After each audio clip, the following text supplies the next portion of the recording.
చీపిల్లి జ్యోతి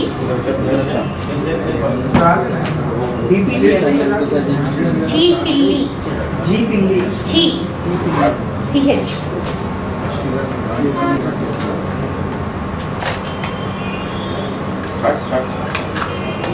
జ్యోతి నాకు November 17, 2005లో Kannayya alias Kannababu అనే అడ్వకేట్తో వైజాగ్లో ఒక అడ్వకేట్ శ్రీ వాసవి కన్యకా పరమేశ్వరి కళ్యాణ మండపం కాకినాడలో వివాహం జరిగింది. వివాహం జరిగిన తర్వాత ఏప్రిల్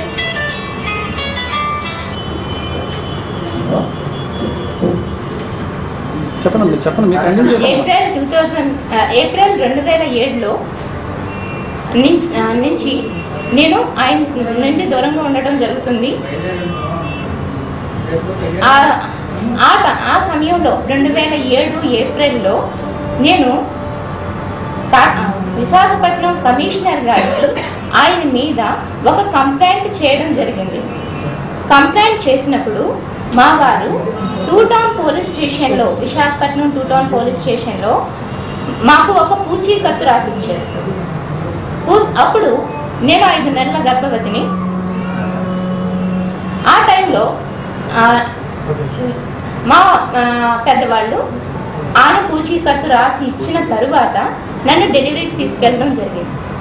డెలివరీకి తీసుకెళ్ళిన టైంలో, కాకినాడ తీసుకెళ్ళిన టైంలో ఈయన కాకినాడ వచ్చి కాకినాడ కోర్టులో నా మీద డైవర్స్ కేసు, తప్పుడు అభియోగాలు మోపి డైవర్స్ కేసుకి ఫైల్ చేయడం జరిగింది.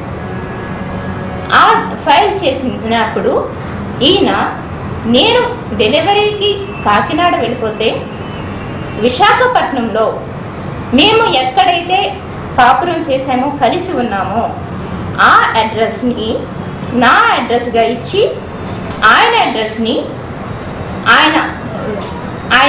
వాళ్ళకి వాళ్ళ తమ్ముడి పేరు మీద ఒక ఎస్టీడీ బూత్ ఉంది, ఆ ఎస్టీడీ బూత్ యొక్క అడ్రస్ ఆయన అడ్రస్గా చూపించుకొని ఈ విడాకులు అప్లై చేయడం జరిగింది. ఈ విడాకులుకి 30/4/2007లో ఆయన కాకినాడలో అప్లై చేశారు. అప్లై చేసిన తర్వాత నాకు కోర్టు వారు సమన్లు పంపించారు. ఎక్కడికి? వైజాగ్లో.